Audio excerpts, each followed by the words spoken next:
ইরানের উপর চাপিয়ে দেয়া আমেরিকা ইসরায়েলের এক মাসের যুদ্ধে বিশ্ববাজারে জ্বালানি তেলের বাজার সবচেয়ে বেশি ক্ষতির মুখে পড়েছে, যার প্রভাবে এ পর্যন্ত অন্তত 106টি দেশে পেট্রোলের দাম বেড়েছে। সংকট মোকাবেলায় ইতিমধ্যে বেশিরভাগ দেশ বিভিন্ন নিয়ম চালু করেছে, তবে নানা প্রতিকূলতার মধ্যে দিয়েও এখনো পূর্বের দাম ধরে রেখেছে সরকার। প্রাপ্ত তথ্য অনুযায়ী 31 মাস পর্যন্ত সবচেয়ে বেশি জ্বালানি তেলের দাম বেড়েছে ফিলিপাইনে। দেশটিতে 81.6% বৃদ্ধি পেয়েছে নিত্যপণ্যের দাম। এছাড়া নাইজেরিয়ায় প্রায় 78.3%, কম্বোডিয়ায় 68%, মালয়েশিয়ায় প্রায় 57.9%, ভিয়েতনামে 50%, লাওসে 33% মূল্য বৃদ্ধি পেয়েছে। বাদ যায়নি আমেরিকা ও ইংল্যান্ডেও। মার্কিন যুক্তরাষ্ট্রে পেট্রোলের দাম প্রায় 20% বৃদ্ধি পেয়ে গ্যালন প্রতি $4 ছাড়িয়েছে। যুক্তরাজ্যে প্রতি লিটার দাম 20 পেন্স বেড়ে 152.8 পেন্স হয়েছে। কানাডায় 28%, অস্ট্রেলিয়ায় পেট্রোলের দাম প্রায় 18.23% বৃদ্ধি পেয়েছে। এক কথায় জায়নবাদীদের এই সমর সন্ত্রাসের কারণে উন্নত অনুন্নত উন্নয়নশীল কোনো দেশই যুদ্ধাবস্থা থেকে মুক্তি পায়নি, বরঞ্চ প্রতিদিনই নতুন নতুন সংকটের মুখে পড়ছে দেশগুলো। বাংলাদেশও তার বাহিরে নয়। বিশ্বে অনেক দেশ আছে না, ভিয়েতনাম তেলই নাই, সবকিছু বন্ধ। বাট আমাদের সরকার 167 কোটি টাকা প্রতিদিন ভর্তুকি দেওয়ার পরেও আমাদের তেলের দাম বাড়েনি। গেছে সুন্দর হইতে পারে না। এদের সরকারকে সাধুবাদ জানাই এবং আমাদের সবটাইকে উচিত এই সমস্ত জিনিসগুলো মেনে চলা। এটা অবশ্যই এটা ভালো দিক বলা চলে, কারণ আমাদের দেশে এখন সংকটময় কালে আমাদের সরকার এখন তেলের দাম স্বাভাবিক রেখেছে। এটা অবশ্যই প্রশংসনীয়। এটা আসলে মানে বাংলাদেশ যে দাম যে বাড়েনি, এটা সরকারের মানে পরিকল্পনা খুব সুন্দর, তারা সুপরিকল্পিতভাবে এটা চেষ্টা করতেছে কন্ট্রোল করার, যার জন্য এটা এখনো বাড়ে না। তবে যে ক্রাইসিসটা এটা হলো অনেক মজুত করতেছে, যার জন্য ক্রাইসিসটা দেখা দিচ্ছে। কারণ সরকার আমাদের প্রতি তার খেয়াল আছে, এই কারণে আমাদের দেশের তেলের দাম বাড়ায়নি।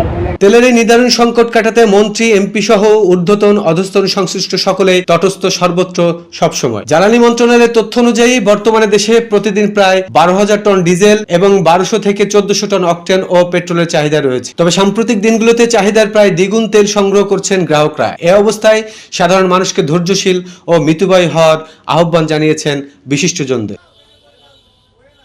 আসলে বৈশ্বিকভাবে কিন্তু এখন একটা সংকট চলছে ইরান ইসরায়েল যুদ্ধের কারণে। জ্বালানি তেলের সংকটটা বিশ্বব্যাপী, শুধু বাংলাদেশে না।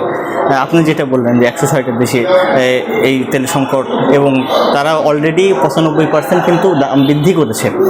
বাংলাদেশে সেক্ষেত্রে তেলের দাম এখনও বাড়ায়নি। এই ক্রেডিটটা আমি আসলে সরকারকে দিব, কিন্তু সরকারকে খেয়াল রাখতে হবে প্রতিদিন 167 কোটি টাকা তারা ভর্তুকি দিচ্ছে, প্রতি মাসে প্রায় 5,000 কোটি টাকা। এটা আমাদের উপরে অর্থনীতির উপরে বিরাট চাপ পড়বে, এবং পাশাপাশি অন্য সেবামূলক খাতগুলো যেন ক্ষতিগ্রস্ত না হয় এই চাপ সামলানোর কারণে, সেটা সরকারকে সবার আগে নজরদারিতে রাখতে হবে।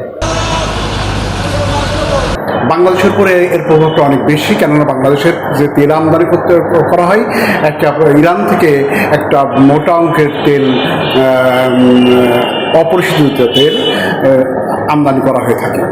আমাদের এখানে যদিও আমাদের দেশের সরকার বারবার বলছে যে তেলের অভাব নাই, ক্রাইসিস নাই,